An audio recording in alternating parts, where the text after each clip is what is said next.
chapter here with a video I really should have made over a year ago, doing a side-by-side careful comparison of my two glorious vintage Waite-Smith decks. I am so blessed. Some of you have already seen the unboxing video I did last year. I think it was last May, of my Pam A, my vintage Rider Tarot, circa about 1910, and my vintage Pam B, circa probably somewhere later in the 1930s. The Pam B was produced between 1930 and 1941, and this stamp here shows us that the deck was sold sometime in the 40s, probably in this country, imported and sold here. It's a custom stamp from the importation of playing cards. So, you know, I acquired these decks within a month of each other, but both, I mean, I could never have afforded to add these to my collection had I not just been in the right place at the right time. So I still feel extraordinarily graced and blessed. And because of that, really, it's important to share this with you guys. Yeah. So without further ado, now there were Pam Bs that came in this two-piece maroon box, but I have one that came in a slipcover. And you'll see off the bat, as I put these, put the slipcover away, that the decks are very different in the weight and quality of the cardstock. I'm not going to say anything about the Key to the Tarot. Notice, though, that this book, The Key to the Tarot, is not the pictorial Key to the Tarot, because when this book was first produced, it was all text. It didn't have the line images in it, and this book still has the glassine tissue cover, although it is inscribed Mystic Masonry by J.D. Buck, Cincinnati, Ludo-American Book Company. I think that's what that says. I'm not able to read it so well. But anyway, just noting the tremendous difference in the thickness of the cardstock. And I think in this light you're probably able to see what I originally thought was foxing on the, let's see, this one. Find a good one to show the foxing if I can. Do you see the slight discoloration at the top of the Hierophant? I thought this was foxing, which is a process that happens to paper as it ages. My husband, who's a book dealer and an antiquarian, he's a book guy, an antiquarian appraiser, and sells books, looks for books for people, finds books for people. He thought that was actually not foxing, but just a bleed through from the printing process of the crackle back. Anyway, you'll notice off the bat that the colors are different. Now the Pam B is actually a redrawing of the Pam A. Let's see if we can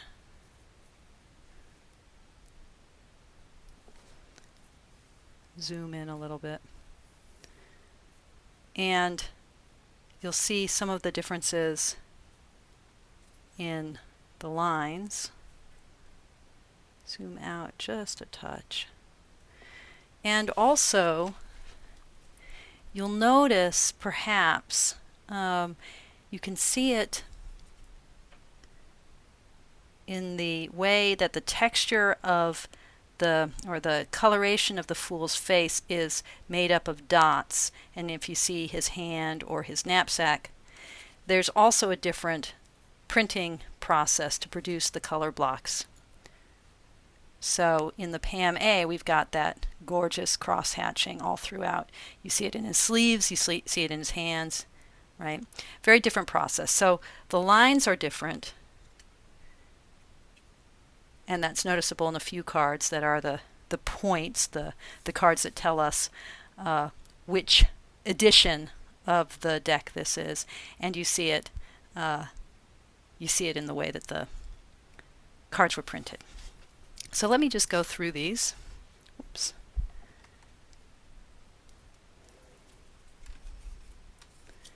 Notice the real blotchiness in the cheeks of the magician. He's the blushing magician, but not in the way we think of the blushing fool. And the calligraphy is chunkier in the redrawn Pam B. The shading, look in the white of his shirt, is different. His expression is slightly different. And definitely the colors are different, although that's hard to tell given the different aging of these decks. My Pam B is not as pristine as my Pam A. So, you know, I don't know how significant the color difference of the blue is, for instance. The kind of slightly more green blue, or the way in which the bar of the title is more brown. Some of that may be aging. And then notice some of the blemishes that we see in the Pam A. That's not these cards, that's actually the printing. But again, that quality of blushing. And you can see in the pomegranates the messier, chunkier redrawing, and also in the lettering and the 2 above the Roman numeral 2.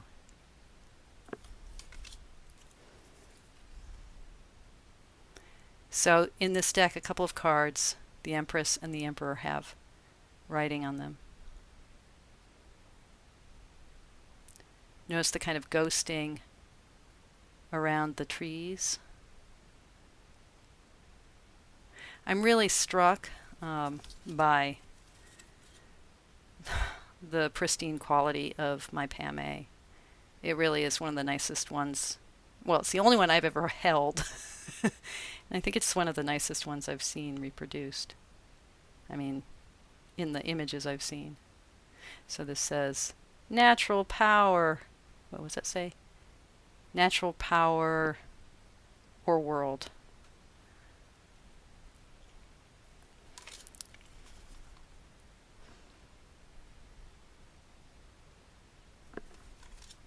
Now here's one of those cards where there's a significant difference, a point. So if you see the difference between the eyes in the Pam A that are closed in the angel and the eyes that are open, just a slight difference, like the person who was copying the original print thought, oh, are those eyes open or closed? I think they're open. You could see how one might mistake these closed eyes as open.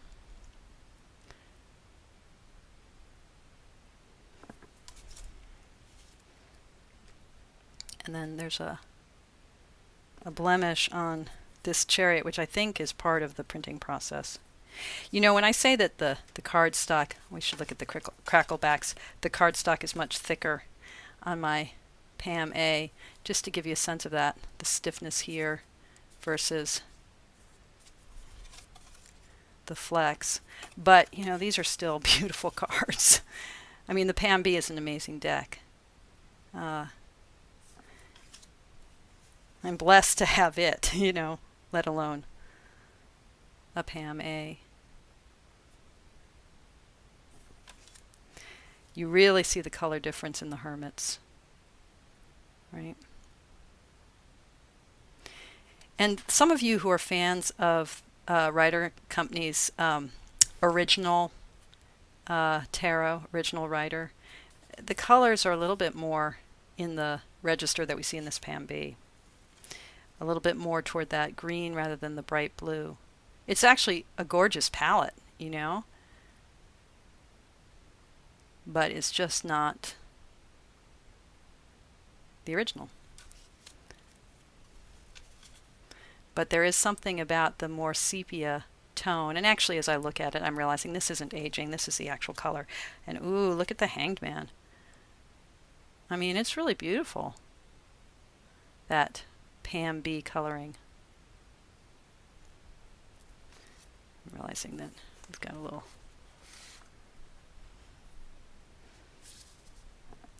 trying to clean up my act here with my filming. I'm getting a new iPad, which will make filming easier. Now look at the ways in which, however, all the detail that we see in the death card, the incredible detail in his armor, in Death's armor, right? Which often gets lost in reproductions of the deck, and you can see how relatively muddy this armor really gives the appearance of shiny metal. This one just looks kind of black, right? And then the shading in the horse is lost. But in some ways the coloring is, more brilliant. The wings of Temperance, for instance, in the Pam B.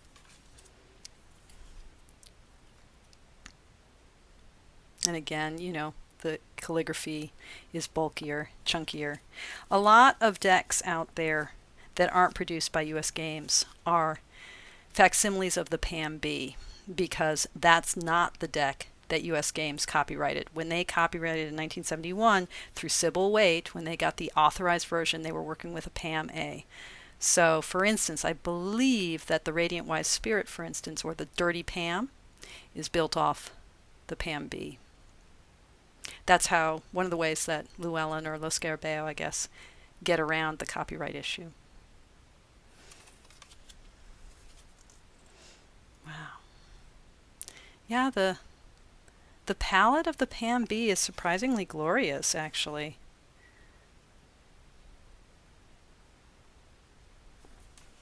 Now here's one of those cards that tells us we're dealing with a Pam B.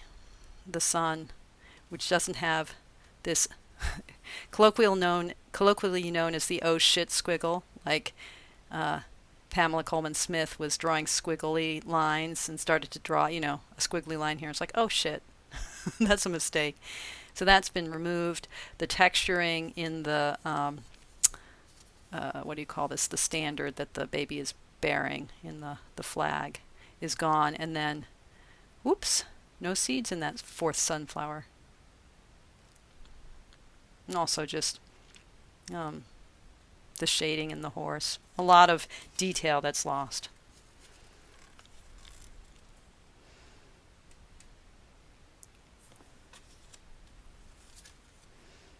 Oops. I am realizing these cards are not in order. Okay, repositioned now so they are in order. Notice that the printing of this Ace of Pentacles here is a little bit offset in the Pam A. Not perfect.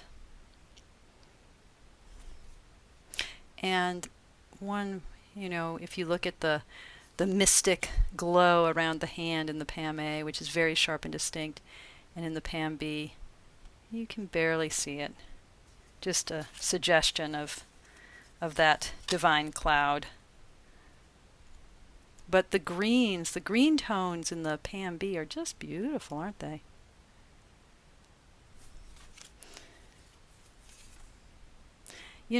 If you can get your hands on a Pam B, it's a wonderful deck.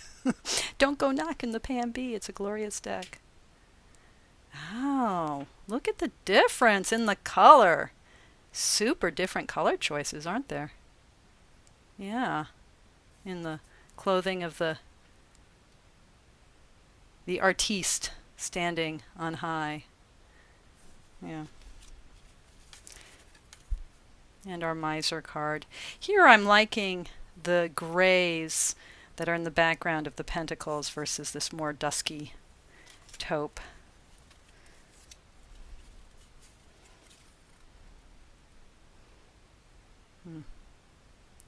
But the greens really pop, don't they, in that kind of sort of quasi-tree of life image, sort of an inverted tree of life, sort of reminiscent.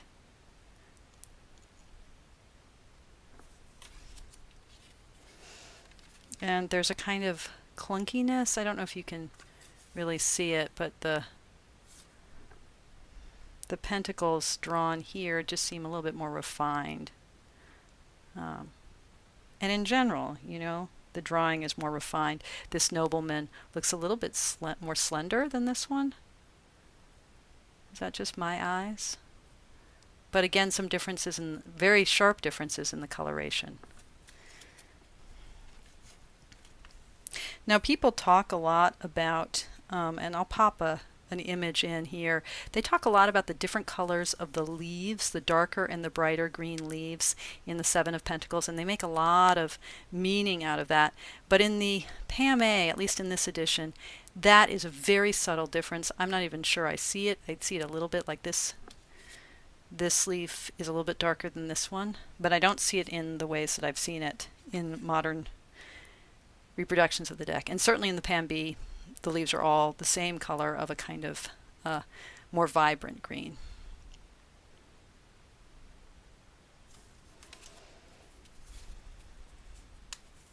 Yeah, just a chunkier, less refined, heavier hand doing the line drawings in this redrawing of Pam's original art.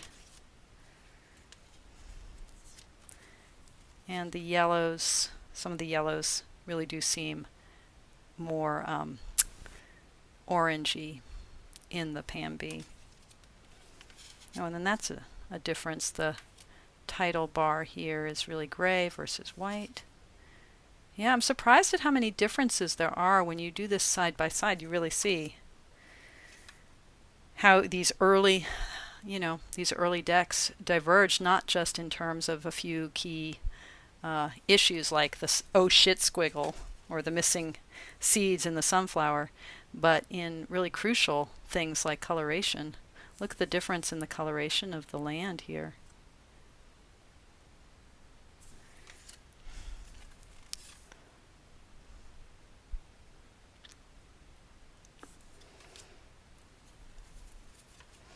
And I was curious how the King of Pentacles, you know, which is a card that where things really get muddied and lost, because his cloak has all of these grape leaves embedded in it, so it can just become a kind of weird splotchy blur. Like here, he just looks like he's maybe covered with splotches of slime.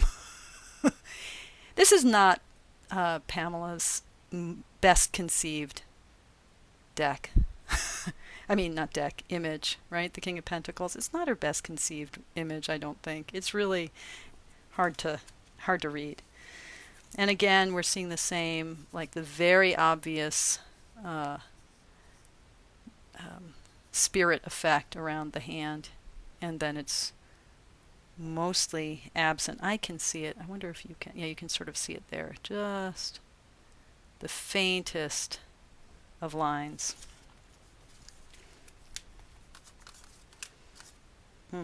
And again, a kind of gray background.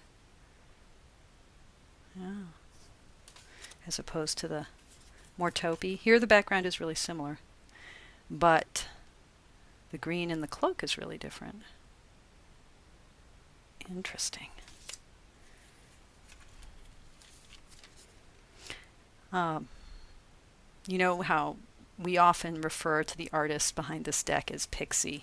That's a little pet peeve of mine because, I mean, I've called her Pixie all the time, but you know, that was the nickname she got when she was doing theater. It's not clear to me that that followed her into her more occult work. She adopted the name Gypsy for herself. So maybe we should stop referring to Pamela Coleman Smith as Pixie and start calling her Gypsy.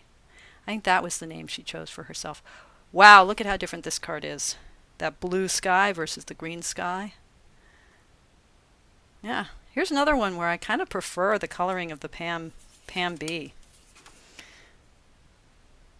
Not the line drawing, but the coloring. You know, this green is gorgeous, isn't it? Notice the offset nature of the image. The border is really thick at the bottom here. Yeah. I mean, these eggshell blues are really pretty in the Pam A, but the greens, yeah. So even when we go back to the vintage deck, there is no perfect deck. The Pam A has the perfect line drawing, but it may be that the Pam B has some better color choices. There we've got the rosacea, the rosacea afflicted figure here again. You really see there's something wrong with the way the eye is drawn here, and that is not a problem that appears in the original line drawing, but in the translation it looks goofy. And the card that follows me everywhere, the Ten of Wands. Oppression. Forcing my energy forward. Ooh, this is different. Now look, the difference of the background here, which is a solid color, to this more mottled effect. The printing process either is different or the ink wasn't applied the same way. We see a little bit of that now, maybe in the Pam A too. And then, oops.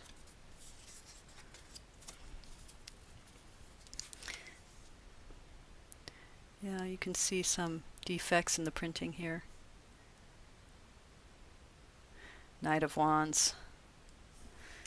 Also a card I identify a lot with. Queen of Wands. I wish I was as hot as the Queen of Wands.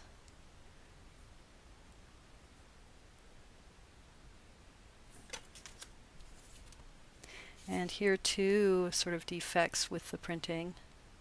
His hand, the mottled, you see the hand has the kind of bleed through, and the mottled background. Mottled background. This Ace of Cups has some damage due to age or coffee. Yeah, I do love the grays. And the elegance of that halo effect, which again, it's all but invisible in the Pam B. Our lovers.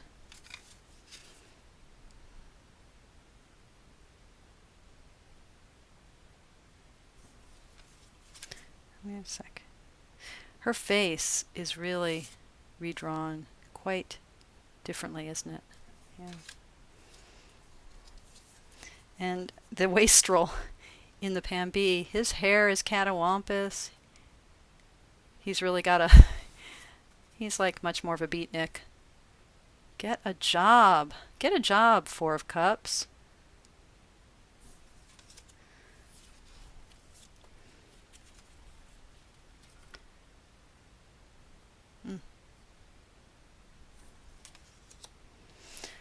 And the creepy Six of Cups.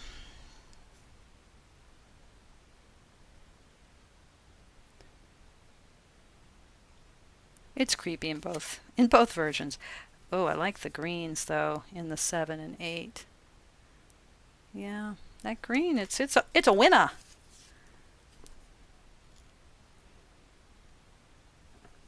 I hope I'm not going through these too slowly. I realize it's like, you know, I hope this is of interest. Oh, wow. All right. So the sky is obviously really less blue in the Pam B, but notice there's slightly different colors. And you can see a lot more of the house. Yeah. This kid seems a little bit humpbacked. Maybe they're just playing more vigorously in the Pam B. Now I still am blown away by the detail of this Page of Cups. So, you know, here's a good card to see how that cross-hatching works. Just that kind of coloring and just all the different ways in which color is applied here through the cross-hatching. It's not cross-hatching, whatever. I'm sure there's a term for that and I just don't know it.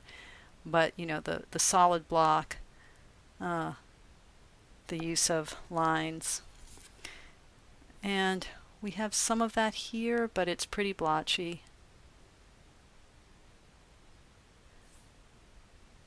With the effect that everything is less expressive from the face of the page to the face of the fish.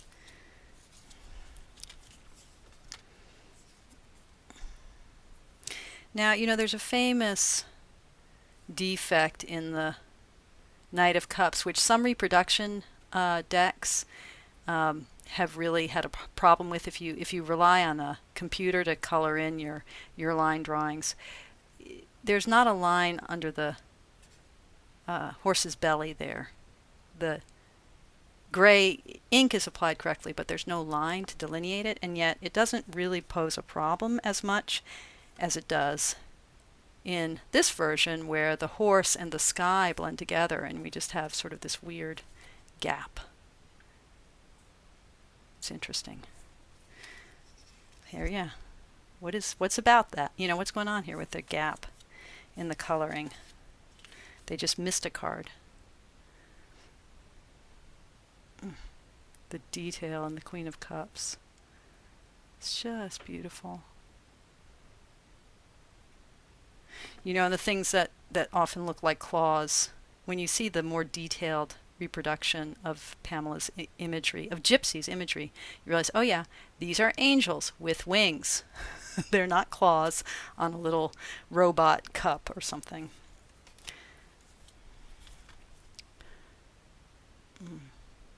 Yeah, notice the kind of scary wide-eyed effect of the King of Cups in the Pam B versus the Pam A. And it's just an effect of someone copying over a sort of subtle line drawing and not getting it quite right. Ooh. You know, I don't think I've ever really noticed that snaky fish bit right there. Huh. I literally have never seen that detail before. That is embarrassing, but wondrous.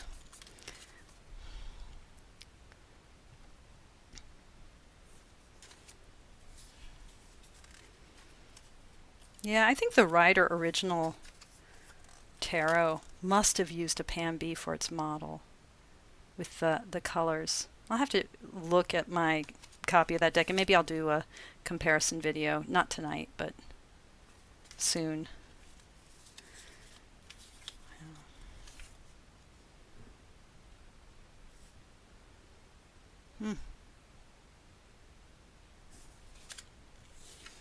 Let's look at the expressions on this guy. Yeah. He's a meanie. And he's the same level of meanie.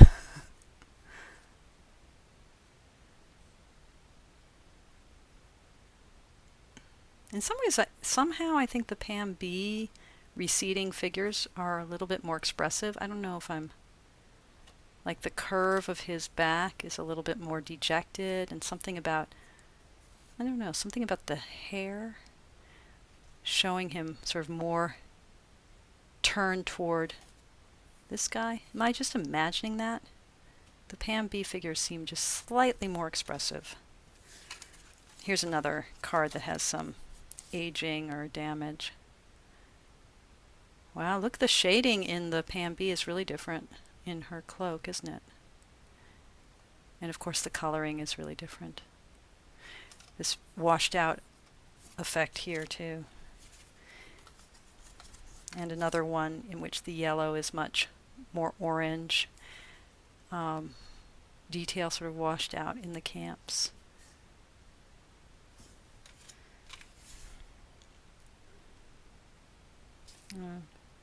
Her face is very hard to see. And her undershirt kind of blends in with the color of her skin. There's just a lot less detail. That looks like a... Oops. Oh, that's just a piece of dust. Not a blemish at all. And the Nightmare card. The detail is a little bit harder to read here than in the chest, or the bed frame, I guess, here. This card has what I think is a printing... Yeah, I think it's a printing defect.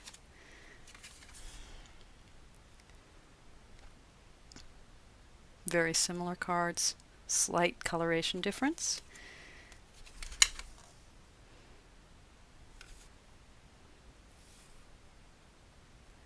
Again, slight differences in expression that happen through the translation of the cards into the new line drawings.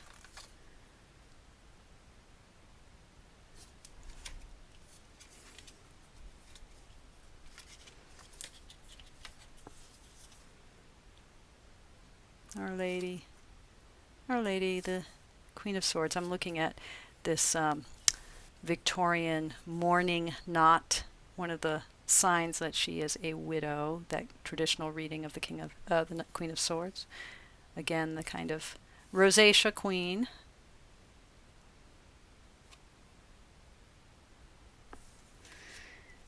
And lastly, our King of Swords. And again, that curiously washed out background. The backgrounds are not as consistent in this version of the Pam B. And here we are, folks. Pam A, Pam B. Two amazing, amazing things, of which I am very grateful. Thank you all. Thank you for watching, and as always, thank you so much for your practice. Take good care.